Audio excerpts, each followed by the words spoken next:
LG 32 inches, इसके अंदर जो प्रॉब्लम्स हैं वो मैं पावर ऑन करता हूँ, फिर उसके बाद देखते हैं। सो यहाँ पर आप देख सकते हो जो बैकलाइट है वो ओके है, बट कोई पिक्चर नहीं आ रहा है, मीन्स नो डिस्प्ले का प्रॉब्लम है। तो इस कंडीशन पर आपका टीवी में साउंड भी ओके हो सकता है। और इसका जो मॉडल नंबर है यहाँ पर आप देख सकते हो, ये इसका मॉडल नंबर है। सो इस तरीक़े से अगर आपका प्रॉब्लम्स है तो आप इसका सोल्यूशन को फॉलो कर सकते हो, ठीक है। सो मैंने सारी ऑल ब्रांड का सर्विसिंग प्रोवाइड करता हूँ। अगर किसी को भी कोई टीवी सर्विस कराना है या तो कोई भी चीज़ डाउट के बारे में पूछना है, आप व्हाट्सएप में कांटेक्ट कर सकते हैं, ठीक है। सो मेरा केसेस में ये नो डिस्प्ले का प्रॉब्लम है, लाइक ब्लू स्क्रीन दिखाई दे रहा है बैक साइड में, बस वो बैकलाइट दिख रहा है, ठीक है, और कोई पिक्चर नहीं आ रहा है। तो इसके अंदर जो प्रॉब्लम है इसको सोल्यूशन करने के लिए हम टीवी को बैक कवर को ओपन करेंगे, फिर उसके बाद देखेंगे इसके अंदर कौन सा ब्रांड का पैनल लगा हुआ है। तो यहाँ पर आप देख सकते हो मैंने इसका स्क्रू निकाल लिया ऑलरेडी, ताकि वीडियो बनाने में इजी हो। तो इसका बैक कवर को निकाल लेना है। बैक कवर निकालने के बाद इसके अंदर देखना है हमें कि कौन सा पैनल लगा हुआ है, उसके अकॉर्डिंग में इसके अंदर प्रॉब्लम डिसाइड होगा। तो यहाँ पर ये दे सकते हो आप, एक फुल HD का टीवी, नॉन HD का टीवी है ये। तो यहाँ पे LVDS कनेक्ट है। तो इसके ऊपर में जो सेंसर का वो लगा हुआ है, सेंसर एंड वाईफाई का डाइवर लगा हुआ है, उसको रिमूव करना है। यहाँ पर 2 सोर्स कॉफ दिखाई दे रहा है, ठीक है, मतलब यहाँ पे 2 सोर्स कॉफ डाइवर वाला पैनल है। तो इसको हम क्या करेंगे, बूफर को एंड स्पीकर को और इसका जो वाईफाई डाइवर को, तीनों को रिमूव करके हम देखेंगे पैनल के अंदर क्या प्रॉब्लम्स है और कौन सा ब्रांड का पैनल है। तो जो ब्रांड का पैनल है उसी के अकॉर्डिंग में इसके अंदर जो प्रॉब्लम्स है आइडेंटिफाई किया जाएगा और सॉल्यूशन भी होगा, ठीक है। तो मैंने इनको रिमूव करने के बाद फिर एक्सप्लेन करता हूँ। सो यहाँ पर आप देख सकते हो ये BOE का एक पैनल है, BOE। इसके अंदर 2 सोर्स ड्राइवर IC यूज्ड किया गया है और बाकी जो IC से ऑप्टिकॉन स्केलर PCB में लगा हुआ है। DC to DC टिकॉन प्रोसेसर और स्कैन ड्राइवर भी लगा हुआ है इसके अंदर, ठीक है। और गामा के लिए भी छोटा सा एक IC इस्तेमाल किया गया और रेजिस्टेंस से वेरिएबल कराया गया। तो यहाँ इसका जो केसेस है, जो BOE का ये वाला जो पैनल है, इस पैनल में फेलियर है वो सोर्स कॉफ। जो सोर्स कॉफ होता है वो शॉर्ट सर्किट होता है, मतलब शॉर्ट होता है, प्लस इसके अंदर जो सोर्स कॉफ है वो बर्निंग का भी केसेस देखने को लिए मिलता है। तो हम इस पैनल को रिमूव करेंगे टीवी से और एक टेबल में रखेंगे। क्यों? क्योंकि इसके अंदर ज़्यादातर पैनल जो सोर्स कॉफ है वो बर्निंग का केसेस ज़्यादा देखने के लिए मिलता है। तो हम इसको बाहर निकाल के फिर उसके बाद आइडेंटिफाई करेंगे इसके अंदर कोई कॉफ में बर्निंग है या नहीं है। क्योंकि नो डिस्प्ले बन रहा है, इसका मतलब ऑब्वियसली इसके अंदर वोल्टेज नहीं बन रहा है, ठीक है। अगर वोल्टेज बनता तो कोई ना कोई पिक्चर दिखता।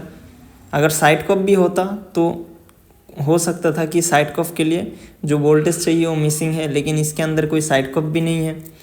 और ये जो पैनल है ये फेलियर है कॉफ IC। सो यहाँ पर आपको देखना है कॉफ को अच्छी तरीके से कि कोई बर्निंग ट्रैक दिखाई दे रहा है या तो बर्निंग का कोई निशान दिखाई दे रहा है या नहीं दिखाई दे रहा है, ठीक है। तो मैंने इस तरीके से इसको चेक कर रहा हूँ। अभी एक बार बैकलाइट ऑन करके देखेंगे। सो ये वाला कॉफ को अच्छे से देखो, मेरे को 2 ट्रैक नज़र आ रहा है जो बर्निंग है, ठीक है। ये जो यहाँ पर आप देख सकते हो 2 ट्रैक मोटा मोटा सा है। अगर ये दूसरा कॉफ में देखें, यहाँ पर कोई बर्निंग का इशू दिखाई नहीं दे रहा है, लेकिन जो लेफ़्ट साइड वाला कॉफ है इसके अंदर मुझे बर्निंग का ट्रैक दिखाई दिया 2-2, ठीक है।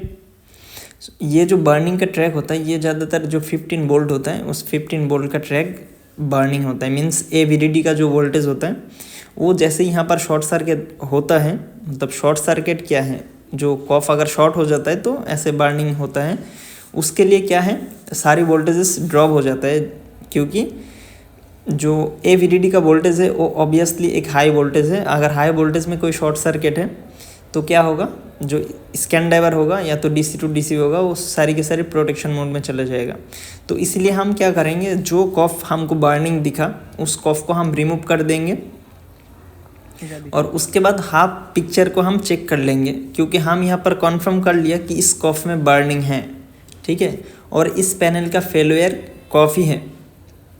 मैं जितना भी इस पैनल में काम किया हूँ वो ज़्यादातर यही केस मुझे मिलता है, कोई ना कोई एक कॉफ बर्निंग होता है, ठीक है। कभी कभी दोनों कॉफ भी ख़राब मिलता है, लेकिन ज़्यादातर केसेस में एक ही कॉफ बर्निंग मिलता है, या तो लेफ़्ट साइड में या राइट साइड में। ये बोल नहीं सकता कौन सा साइड में ये ख़राब होता है। तो मैंने यहाँ पर सोर्स कॉफ को निकाल दिया। उसके बाद क्या करेंगे, इस पैनल को हम चेक करेंगे हाफ पिक्चर बन रहा है कि नहीं बन रहा है, ठीक है। क्योंकि शॉर्ट कॉफ जब रिमूव हो जाता है उसके बाद यहाँ पर हाफ पिक्चर बन जाना चाहिए, तो इसी को हम कॉन्फर्म कर लेंगे। सो ऑब्वियसली ये 12 वोल्ट का पैनल है, तो मैंने यहाँ पर LVDS कनेक्ट कर दिया पैनल टेस्टर के साथ।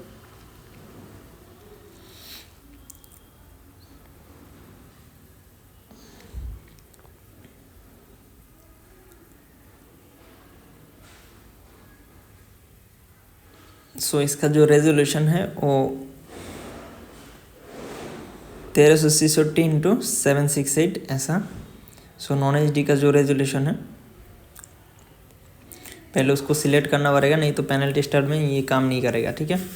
तो मैंने रेजोल्यूशन को सिलेक्ट कर लिया। अभी पावर ऑन करके देखेंगे।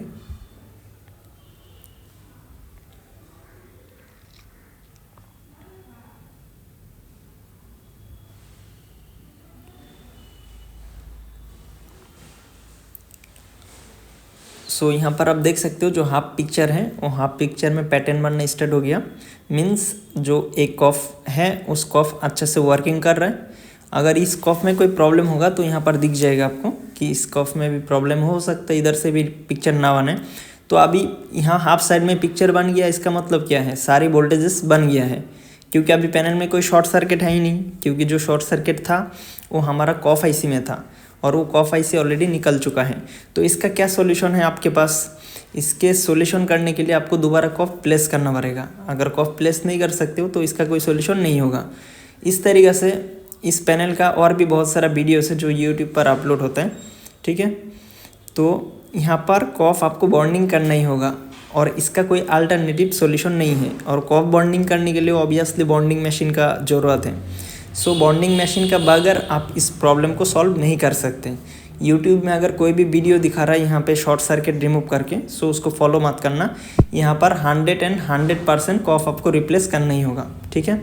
अगर मान के चलो आपको ऐसा 100 केस मिलता है, वहाँ पर 99% केसेस ऐसे होगा जिसका कॉफ रिप्लेस करने का ज़रूरत पड़ेगा। ऐसा नहीं है कि वो आप कोई शॉर्ट सर्किट हटाने के लिए वोल्टेज में शॉर्ट किलर अप्लाई किया और वहाँ पे शॉर्ट हट जाएंगे और पैनल काम करने लग जाएगा। हो सकता है 1-2 केसेस में ऐसा हो, लेकिन 99% केसेस में आपको कॉफ रिप्लेस करना है। मतलब इसका जो परफेक्ट सॉल्यूशन है वो परफेक्ट सॉल्यूशन है कॉफ को रिप्लेस करो। क्योंकि ये जो पैनल है 32 इंचेस, ये आपका कहाँ पर लगेगा, LG TV में भी यूज़ होता है, सोनी TV में भी यूज़ होता है और बहुत सारा ऐसा यूनिवर्सल जो चाइनीज़ टीवियाँ होता है उसके अंदर भी होता है 32 इंचेस का, ठीक है। तो यहाँ पर जो ग्लास का अलाइनमेंट हो रहा है, कॉफ और ग्लास दोनों का अलाइनमेंट होने के बाद यहाँ पर प्री बॉन्डिंग किया जाता है। मीन्स फर्स्ट बॉन्डिंग को चेकिंग किया जाता है कि हमारा ट्रैक बराबर ठीक से बैठा है कि नहीं बैठा है, अलाइनमेंट ठीक से हुआ है कि नहीं हुआ है। फिर उसके बाद जाके इसके अंदर फाइनल बॉन्ड होता है कॉफ, ठीक है। तो बॉन्डिंग का प्रोसेस मैं यहाँ पर स्किप ही करूँगा क्योंकि ज़्यादातर लोगों को पता ही है बॉन्डिंग मशीन से बॉन्ड होता है। और बॉन्डिंग मशीन का भी मैं 1-2 वीडियो ऑलरेडी पहले अपलोड कर चुका हूँ। अगर फिर भी किसी को बॉन्डिंग के बारे में जानना है या बॉन्डिंग किस तरीके से करता है, तो ये जो प्रोसेस होता है, ये जिन लोग मशीन सेल करते हैं उन लोग कोर्स प्रोवाइड करते हैं, गाइडलाइंस भी प्रोवाइड करते हैं। अगर आपको जानना है तो आप कमेंट्स में डाल सकते हैं, मैं भी कोशिश करूँगा उसके अंदर वीडियो बनाने के लिए, ठीक है। और आज की डेट में बॉन्डिंग मशीन इंडिया में बहुत ज़्यादा यूज़ हो रहा है। मतलब बहुत सारा लोगों के पास बॉन्डिंग मशीन है और बहुत सारे लोग बॉन्डिंग मशीन लेने के बाद भी सक्सेस नहीं है क्योंकि उनके अंदर पैनल के बारे में जो नॉलेज है वो ठीक तरीके से नहीं है। सो यहाँ पर आप देख सकते हो बॉन्डिंग हो गया है। अभी हम इसको पैनल को चेक कर लेंगे आफ्टर बॉन्डिंग कि हमारा प्रॉब्लम सॉल्व हुआ कि नहीं हुआ।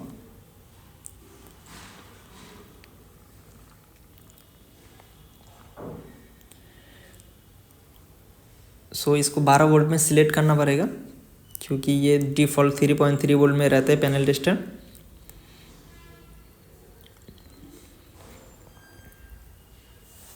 सो यहाँ पर आप देख सकते हो इसका जो पैटर्न है वो पूरा फुल बन गया है, मीन्स इसका जो प्रॉब्लम था वो सॉल्व हो गया है। सो इसका जो सॉल्यूशन है वो आपको कॉफ रिप्लेस करना है, मीन्स बॉन्डिंग मशीन से इसका काम होना है, ठीक है। और जिन लोग के पास बॉन्डिंग मशीन है और बॉन्डिंग का दिक्कत आता है, अगर आपको कोई गाइडलाइंस चाहिए, वहाँ पर कोई आपका क्वेश्चन होता है तो आप मुझसे कर सकते हो व्हाट्सएप में। अगर मेरे पास कोई आंसर होगा तो मैंने आपको गाइडलाइंस करने के लिए कोशिश करूँगा, ठीक है। बेसिकली आपको नॉलेज होना चाहिए ठीक तरीके से प्रॉब्लम आइडेंटिफाई करने का, क्योंकि अगर प्रॉब्लम आप ठीक तरीके से आइडेंटिफाई नहीं कर पाओगे तो आप पैनल को रिपेयर नहीं कर पाओगे, ठीक है। तो इस पैनल में ऐसा भी होता है केसेस जो सोर्स कोप तो शॉर्ट सर्किट है लेकिन शॉर्ट दिखता नहीं है या तो बर्निंग नहीं दिखता है, ठीक है। तो इस केसेस में हम लोग क्या करते हैं, जो सोर्स कोप होता है उसको हम रिप्लेस नहीं, मीन्स एक एक को डिस्कनेक्ट करके हम चेक करते हैं। जैसे एक कॉफ को डिस्कनेक्ट किया, फिर पिक्चर बना कि नहीं बना, फिर उसके बाद ऑपोजिट का भी हम डिस्कनेक्ट करके चेक करते हैं, फिर पहले वाला को कनेक्ट करके देखते हैं। इस तरीक़े से इस पैनल में प्रॉब्लम आइडेंटिफाई होता है, ठीक है। और कुछ लोग क्या करते हैं, वोल्टेज को काट करके भी आइडेंटिफाई करते हैं, लेकिन मुझे जो तरीका अच्छा लगता है मैं वही तरीका प्रोसेस करता हूँ। सो यहाँ पर मैंने एक आपको नीट एंड क्लीन गाइडलाइंस करने के लिए कोशिश किया कि इस पैनल के अंदर क्या प्रॉब्लम्स होता है और इसका क्या सॉल्यूशंस है। सो 32 इंचेस में ज़्यादातर टीवी में यही प्रॉब्लम्स आएंगे अगर ये BOE का पैनल है। तो इस तरीके से दो टाइप का पैनल आता है, और एक पैनल आता है इसके अंदर साइड कॉप भी रहते हैं, ठीक है। उसमें भी क्या बोलता है, इसका वोल्टेज मिसिंग वाला भी प्रॉब्लम होता है, प्लस ये सोर्स कोप डैमेज वाला भी प्रॉब्लम है। मीन्स 32 पैनल आपको रिपेयर करना है तो आपको बॉन्डिंग मशीन की ज़रूरत बहुत ज़्यादा पड़ सकता है, क्योंकि ज़्यादातर 32 इंचेस टीवी में ही ज़्यादातर बॉन्डिंग किया जाता है। और बाकी जो बड़ा बड़ा टीवियाँ होता है उसके अंदर अगर कॉफ डैमेज होता है, बर्निंग होता है, वाटर डैमेज के लिए कॉफ ख़राब होता है, तो उस केसेस में भी बॉन्डिंग मशीन का यूज़ होता है जो कॉफ को रिप्लेस करने के लिए। सो फाइनली यहाँ पर मैंने टीवी को पैक कर दिया और आप देख सकते हो इस टीवी में अभी जो प्रॉब्लम था उसका परमानेंट सॉल्यूशन हो गया। सो आई होप आपको समझ में आ गया। Thanks for watching. Any question?